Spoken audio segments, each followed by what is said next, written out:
Complete education के official YouTube channel पे आप सभी का स्वागत है। दिन रविवार को वर्ग 10 का जो जीव विज्ञान का टेस्ट हुआ था, तो उसके क्वेश्चन पेपर को डिस्कस कर लेते हैं हम लोग और देखते हैं कि किन प्रश्नों का क्या उत्तर होने वाला है। आप लोग इसको साथ के साथ देखते रहिए और मिलाते रहिए कि आप लोग ने जो है कौन से क्वेश्चन का सही उत्तर दिया है, किसमें आपने क्या गलतियां की है। तो चलिए शुरू करते हैं। सबसे पहले खंड क से यानी सेक्शन क से। सेक्शन क का जो पहला प्रश्न है वस्तुनिष्ठ प्रश्न है। इसमें क्वेश्चन है कि मनुष्य में रुधिर क्षमता है, यानी कि मानव जो शरीर है इसके अंदर जो रक्त को जो छानने का जो प्रक्रिया होती है वो किस स्थान पे होती है। हमारे पास ऑप्शन है फेफड़ा में, वोमेन सपोर्ट में, कुंडलित, नलिका में और मूत्रवाहिनी में। तो इसका सही उत्तर होगा ऑप्शन नंबर बी यानी कि वोमेन सपोर्ट में। प्रश्न नंबर 2 है, मनुष्य के प्रत्येक वृक्क में वृक्क नलिकाओं की लगभग संख्या होती है। तो इसकी संख्या जो होती है लगभग 10 लाख, ऐसा हमने क्लास में बताया था। लेकिन क्या होता है बाबू, क्वेश्चन को थोड़ा घुमा के, ऑप्शन को थोड़ा घुमा के डाल देते हैं, जैसे कि यहाँ पे मिलियन में लिख दिया है। तो बहुत से बच्चे यहाँ पे कंफ्यूज होकर 8 से 10 मिलियन के लगभग ये वाला ऑप्शन भी मार दिए होंगे। लेकिन इसका जो सही उत्तर है ऑप्शन नंबर सी है 1 मिलियन, क्योंकि 1 मिलियन का मतलब होता है 10 लाख। ठीक ना। प्रश्न नंबर 3 है, वृक्क के संरचनात्मक एवं क्रियात्मक इकाई को कहते हैं। संरचनात्मक और क्रियात्मक इकाई जो वृक्क यानी किडनी का जो है वो नेफ्रॉन होता है। तो इसका सही उत्तर होगा ऑप्शन नंबर डी यानी कि नेफ्रॉन होगा। प्रश्न नंबर 4 है कि पौधों में निर्मित भोजन का एक अंग से दूसरे अंग में जाने की क्रिया कहलाती है। अब हम चाहे पौधे की बात करें, चाहे मनुष्य की बात करें, चाहे अन्य किसी भी जंतु की बात करें, अगर हमारे शरीर के अंदर एक अंग से दूसरे अंग तक किसी भी पदार्थ का आवागमन हो रहा है उसको हम लोग परिवहन ही कहते हैं। अब परिवहन का ये काम कौन कराता है? रक्त कराएगा। तो इसका सही उत्तर हो जाएगा प्रश्न नंबर 4 का ऑप्शन नंबर सी यानी कि परिवहन। प्रश्न नंबर 5 है आपके पास कि वृक्क किस जैव प्रक्रम का हिस्सा है। जैव प्रक्रम, जैसे कि इसमें हम लोगों ने 4 प्रकार के जैव प्रक्रम में हम लोग 4 प्रकार के हमने क्रियाएं पढ़ी है। इसमें सबसे पहले पोषण पढ़ा था, उसके बाद क्या था हमारा श्वसन, उसके बाद कौन सा था परिवहन, परिवहन के बाद उत्सर्जन। तो पोषण में आपका आमाशय था, पूरा पाचन तंत्र था। श्वसन में आपका फेफड़ा था, पूरा आपका जो है श्वसन तंत्र था इसमें, जिसमें आप लोगों ने देखा था कि किस तरीके से ट्रैकिया काम कर रहा है, किस तरीके से आप श्वसन को यानी कि सांस को अंदर ले रहे हैं, किस तरह से आगे का प्रोसेस हो रहा है। परिवहन में आपने हृदय के बारे में विस्तार से पढ़ा था। और उत्सर्जन जो है, उत्सर्जन में आपका जो अहम योगदान है, अहम जो काम है वो होता है किडनी के द्वारा, किडनी के नेफ्रॉन के द्वारा। तो क्वेश्चन पूछ रहा है कि वृक्क किस जैव प्रक्रम का हिस्सा है, यानी कि किडनी किस जैव प्रक्रम का हिस्सा है। तो इसका सही उत्तर क्या होगा? ऑप्शन नंबर ए यानी कि उत्सर्जन। इसको थोड़ा ऊपर कर लेते हैं हम लोग। आप लोग जो है इसको मिलाते रहिए और कमेंट सेक्शन में जरूर लिखिएगा आप लोगों का कितना सही है कितना गलत है और कहां पे आप लोगों ने गलती की है, इसका सुधार करना जरूरी है ताकि अगले एग्जाम में आप लोगों को इस तरीके की कोई समस्या ना हो। प्रश्न नंबर जो है 6 है, कोशिकीय ईंधन कहते हैं, यानी कोशिकाओं में जो ईंधन होता है किस रूप में होता है। तो यहाँ पे आपके पास ऑप्शन है वसा को, प्रोटीन को, ग्लूकोज को, या इनमें से कोई नहीं। इसका सही उत्तर होगा ऑप्शन नंबर सी यानी कि ग्लूकोज। प्रश्न नंबर 7 है कि कार्बन डाइऑक्साइड कितना प्रतिशत विद्यमान है इस वायुमंडल में। तो इस वायुमंडल में आप सभी को जैसे मालूम होगा नाइट्रोजन कितना परसेंट होता है 78%, ऑक्सीजन कितना होता है 21%, कार्बन डाइऑक्साइड कितना होता है 0.03%, अदर्स में आती है आपकी बाकी गैसेस। ठीक ना। तो यहाँ पे जो है कार्बन डाइऑक्साइड कितना होगा 0.03%। ऑप्शन नंबर कौन सा है इसका? बी ऑप्शन है, ऑप्शन नंबर बी सही उत्तर है। तो इसको थोड़ा अगर आप ध्यान से नहीं देखिएगा तो कोई अदर ऑप्शन मार दीजिएगा, गलत हो जाएगा। ठीक ना। प्रश्न नंबर 8 है, हृदय के वैष्मों को शिथिलन को कहते हैं। अब जैसे कि आप लोग को हम बताए थे हृदय के कितने कोष्ठ होते हैं, कितने वैष्म होते हैं 4 गो। कितने होते हैं 4 गो। ऊपर होता है, आप ऊपर वाले हिस्सों को हम लोग क्या बोलते हैं अलिंद और नीचे वाले को नील, अलिंद और नील। जब रक्त उसके अंदर भरेगा तो वो क्या होगा अधिक से अधिक फैलेगा, फैलेगा तभी ना भर पाएगा उसमें। और जब उसके अंदर से रक्त बाहर निकालना होता है तो उसको सिकुड़ना होगा, अब तभी जो है वहां से रक्त बाहर निकल पाएगा। ये प्रोसेस सबको मालूम है। अब देखिए इसमें क्वेश्चन क्या है कि शिथिलन को कहते हैं। शिथिलन कब होगा? शिथिलन कब होगा? यानी कि जब वो फैल रहा है, जब वो फैल रहा है। इसको हम लोग क्या बोलेंगे? सॉरी शिथिलन हम बोलेंगे जब वो सिकुड़ रहा है, इसको हम लोग बोलेंगे सिस्टोल। इसके दौरान हमारा जो प्रेशर रहेगा वो 120 मिलीमीटर मरकरी होगा। प्रश्न नंबर 9 है कि मूत्र का पीला रंग किसके कारण होता है? सभी को मालूम होगा, यूरोक्रोम के कारण। Option number B, option number B. रक्तचाप मापने का उपकरण है अब स्फिग्नोमोनोमीटर, ठीक है ना। इसमें और भी ऑप्शन थे जैसे कि थर्मामीटर है, इससे आप लोग क्या करते हैं, तापमान मापते हैं, यानी बुखार उखार है कि नहीं है। बैरोमीटर है जिससे आप क्या करते हैं, इससे प्रेशर मापते हैं वातावरण का, ठीक ना।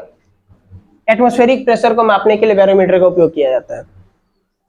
प्रश्न नंबर 11 है, रक्त का रंग किसकी उपस्थिति के कारण लाल होता है? किसके कारण? हीमोग्लोबिन। हीमोग्लोबिन किसमें पाया जाता है? लाल रक्त कणिकाओं में पाया जाता है। किसमें पाया जाता है? जो हीमोग्लोबिन है ये एक प्रकार का प्रोटीन होता है, विशेष प्रकार का प्रोटीन होता है, और पाया कहां पे जाएगा? ये आरबीसी में पाया जाएगा। किसमें पाया जाएगा? आरबीसी में। इसी हीमोग्लोबिन के कारण ही रक्त जो है वो परिवहन करा पाता है ऑक्सीजन और कार्बन डाइऑक्साइड का। अगर हीमोग्लोबिन नहीं होगा तो परिवहन नहीं होगा, किसी भी चीज का हमारे शरीर के अंदर परिवहन नहीं होगा, ठीक ना। अगर हीमोग्लोबिन कम होगा तो ऑटोमेटिक जो है आपका लाल रक्त कणिकाएं कम होगी, लाल रक्त कणिकाएं कम होगी तो ऑटोमेटिक आपका रक्त कमी होगा, रक्त की कमी होगी। और जब हमारे शरीर में चाहे रक्त की कमी हो, चाहे आरबीसी की कमी हो, चाहे हीमोग्लोबिन की कमी हो, इन सब बीमारियों को हम लोग एनीमिया के नाम से जानते हैं। किस नाम से जानेंगे? एनीमिया के नाम से। हीमोग्लोबिन की कमी से होने वाली बीमारी एनीमिया। क्या बोलेंगे उसको? एनीमिया। अब चाहे आरबीसी की कमी से पूछे उसका भी उत्तर क्या है? एनीमिया। अगर रक्त की कमी से कहे उसको भी हम लोग क्या कहेंगे? एनीमिया। किसी कोई दिक्कत? तो इसका सही उत्तर क्या हो जाएगा? Option number A. प्रश्न नंबर 12 के लिए इसको थोड़ा ऊपर कर लेते हैं हम लोग।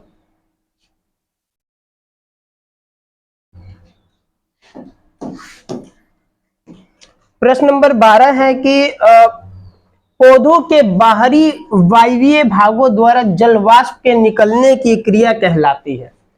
यानी कि जो पेड़ है धूप के दौरान अपने उनके अंदर से जो वाष्प निकलता है उस क्रिया को हम लोग क्या बोलते हैं? उस क्रिया को हम लोग क्या बोलेंगे? वाष्पोत्सर्जन। यानी कि ऑप्शन नंबर कौन सा होगा? सी सही उत्तर होगा। क्वेश्चन नंबर 13 है कि रक्त क्या है? तो रक्त एक प्रकार का क्या है? तरल संयोजी ऊतक है। रक्त एक प्रकार का तरल संयोजी। ऑप्शन नंबर कौन सा हो जाएगा? बी हो जाएगा। इसके बाद है प्रश्न नंबर 14, इनमें से किसकी दीवार सबसे मोटी होती है? अब हृदय के 4 वेश में आप लोग याद कीजिए जरा, हृदय के 4 वेश में याद कीजिए। एक सेकंड रुकिए, आपको हम चित्र के साथ करा देते हैं इसको।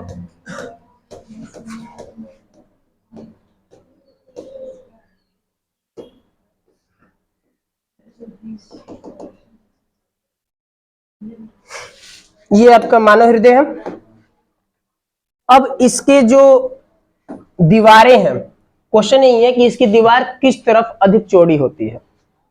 दीवार किस तरफ अधिक चौड़ी होती है? चित्र में देख के आप स्पष्ट बता सकते हैं इस भाग में है कि नहीं है? इस भाग को हम लोग क्या कहेंगे? बायां नीले, बायां नीले। यहाँ पे चौड़ी होती क्यों है? क्योंकि जो हृदय की दीवारें हैं यही प्रेशर बना पाती है, दाब बना पाती है, और जिसकी वजह से जो है महाशिरा से होते हुए रक्त हमारे पूरे शरीर के अंदर पहुंच पाता है। शुद्ध रक्त जो है महाधमनी से हमारे शरीर के सभी कोशिकाओं तक पहुंच पाता है। वो प्रेशर कौन बनाएगा? ये जो नीचे की दीवारें हैं। अब जो अगर दायां नीले की बात करें तो यहां से रक्त कहां पहुंचेगा? मात्र फेफड़ा तक, और फेफड़ा और हृदय के बीच में अधिक दूरी नहीं होती है, यहाँ पे अधिक प्रेशर की आवश्यकता नहीं होती है। लेकिन अगर हम बात करें दायां नीले की, तो दायां नीले से जो रक्त है पूरे शरीर में पहुंचता है, तो यहाँ पे अधिक प्रेशर की आवश्यकता होती है, जिसकी वजह से जो यहाँ की जो दीवारें हैं वो अधिक चौड़ी होती हैं या फिर अधिक मोटी होती हैं, ठीक ना। तो इसका सही उत्तर क्या हो जाएगा? सही उत्तर क्या होगा इसका? बायां नीले, option number C, option number C. प्रश्न नंबर 15 है, मानव हृदय का औसत प्रकुंचन दाब है। प्रकुंचन दाब कितना होगा? 120 मिलीमीटर मरकरी। अब बताइए कहां से कठिन है बाबू? इससे आसान कुछ पेपर हो सकता था क्या? आप लोग बोल रहे हैं कि अजीब सा पेपर था। अब इससे आसान पेपर तो वही है बाबू, आप लोगों से ABCD क ख ग घ ककहारा ये सब लिखवा लेते हैं और लोग 50 नंबर का टेस्ट हो गया। पेस मेकर क्या है? अब पेस मेकर का क्या रोल है बताया था आपको हृदय वाले चैप्टर में। विद्युत जो है उत्पन्न करता है ये, है ना, जिसकी वजह से क्या है हमारा हृदय प्रॉपर तरीका से काम कर पाता है। उन लोगों में जरूरत पड़ता है जिसमें SA नोड ठीक से काम नहीं कर पाता है। प्रश्न नंबर 17 है, रक्त क्या है? रक्त एक तरल संयोजी ऊतक है। इसका काम अगर पूछ रहा है तो काम क्या है? शरीर में तापमान को नियंत्रित करके रखता है। तापमान को नियंत्रित, देखिए अगर आप जीवित हैं तो आपके शरीर के अंदर खून दौड़ता रहेगा, और जब तक खून आपके शरीर के अंदर सामान्य गति से दौड़ता रहेगा तब तक आपके शरीर का जो तापमान है लगभग आपका जो होता है ना 98.100 इतना ही रहेगा। समझ रहे हैं? अगर किसी मनुष्य के अंदर रक्तचाप जो है धीरे धीरे कम हो रहा है तो उसका तापमान घटने लगेगा। रक्तचाप बढ़ रहा है तो तापमान बढ़ने लगेगा। किसी का अगर रक्तचाप रुक गया है, ब्लड फ्लो रुक गया है तो आदमी मर जाएगा। समझ रहे हैं? दूसरा काम इसका लिखना है तो किसी भी चीज का परिवहन लिख दीजिए, चाहे कार्बन डाइऑक्साइड, ऑक्सीजन, भोजन, पोषक तत्व, हार्मोन्स, मेडिसिन, किसी भी चीज का लिख सकते हैं। हर चीज का परिवहन रक्त ही कराता है। क्या मुश्किल है इसमें? मनुष्य के वृक्क के 2 महत्वपूर्ण काम बताइए, क्या करता है? मनुष्य का वृक्क क्या करेगा? रक्त में उपस्थित उत्सर्जी पदार्थ जैसे जिसमें आपका यूरिया होगा, अमोनिया होगा, इन सब को छान के शरीर से बाहर निकालने का काम करता है। नहीं हो पा रहा है आप लोगों से? अल्ट्राफिल्ट्रेशन क्या है? अपवाही धमनी का जो है, देखिए जब रक्त कहां पहुंचता है? बोमेन कैप्सूल के अंदर, बोमेन संपुट के अंदर, तो वहां पे जो ग्लोमेरुलस होता है, वहां पे ग्लोमेरुलस जो होता है वहां पे 2 प्रकार की नलिका होती है। एक होती है अपवाही और एक होती है अभिवाही। अभिवाही का व्यास अधिक होता है, क्लास में बताए हुए हैं सब। अभिवाही का व्यास अधिक होता है जिसकी वजह से जो है उधर से सामान्य प्रेशर के साथ रक्त आता है, लेकिन जो अपवाही है जिससे वो बाहर निकलता है उसका व्यास पतला हो जाता है, जिसकी वजह से यहाँ पे प्रेशर बढ़ जाता है। और प्रेशर बढ़ने के कारण जो फिल्ट्रेशन होता है, इस फिल्ट्रेशन को हम लोग अल्ट्रा फिल्ट्रेशन के नाम से जानते हैं। ठीक ना? उत्सर्जन क्या है? उत्सर्जी पदार्थ किसे कहते हैं? हमारे शरीर में मौजूद अपशिष्ट पदार्थों का शरीर से बाहर निकलना ही उत्सर्जन कहलाता है। और उत्सर्जी पदार्थ किसे कहेंगे? जो पदार्थ उत्सर्जन क्रिया के दौरान जो पदार्थ हमारे शरीर से बाहर निकल रहा है उसे हम क्या कहेंगे? उत्सर्जी पदार्थ। जो अंग उसको बाहर निकाल रहे उसे हम क्या कहेंगे? उत्सर्जी हम कहेंगे। अब मानव हृदय का नामांकित चित्र, ये तो वो बहुत बार आप लोग को बोले थे हम पढ़ने के लिए कि भाई इसको बना के बार बार देखिए आप लोग। अगर ये भी किसी का गलत होता है तो आप लोगों का व्यक्तिगत कमी है, ठीक ना? कोई नहीं बनाया है तो उसकी कमी है। धमनी और सीरा में अंतर अच्छा बहुत स्पष्ट तरीका से लिखवाए थे बाबू। एक में शुद्ध रक्त होगा, एक में अशुद्ध रक्त होगा। एक की जो दीवारें हैं पतली होगी, एक की क्या होगी? चौड़ी होगी। बहुत अच्छा से लिखवाए थे इसको। नेफ्रॉन का नामांकन चित्र ले बाबू, ये नेफ्रॉन भी आ गया यहाँ पे। रक्तचाप क्या है? उच्च को क्या बोलेंगे? हाइपरटेंशन, और निम्न को हाइपोटेंशन। बताइए सीरम क्या है? सीरम क्या ये लिखा था किसी ने? प्लाज्मा में से क्या निकाल लेंगे? फिब्रिनोजेन और प्रोथ्रोम्बिन, वो क्या बन जाएगा? फिर सीरम बन जाएगा। सीरम का यूज किया जाता है कि आप जब ब्लड टेस्ट कराते हैं तो किसी बीमारी का पता लगाना होता है लैब वगैरह में, तो सीरम का ही जांच किया जाता है वहां पे। ये हल्का पीले रंग का दिखाई देता है आपको। मानव वृक्क तथा उसे संबंधित उत्सर्जी अंगों का वर्णन करें और मानव हृदय के कार्य विधि को समझाओ। बताइए बाबू, इससे आसान पेपर कुछ हो सकता था क्या? ठीक है ना? पढ़ाई पे ध्यान दीजिए, पेपर बहुत आसान था।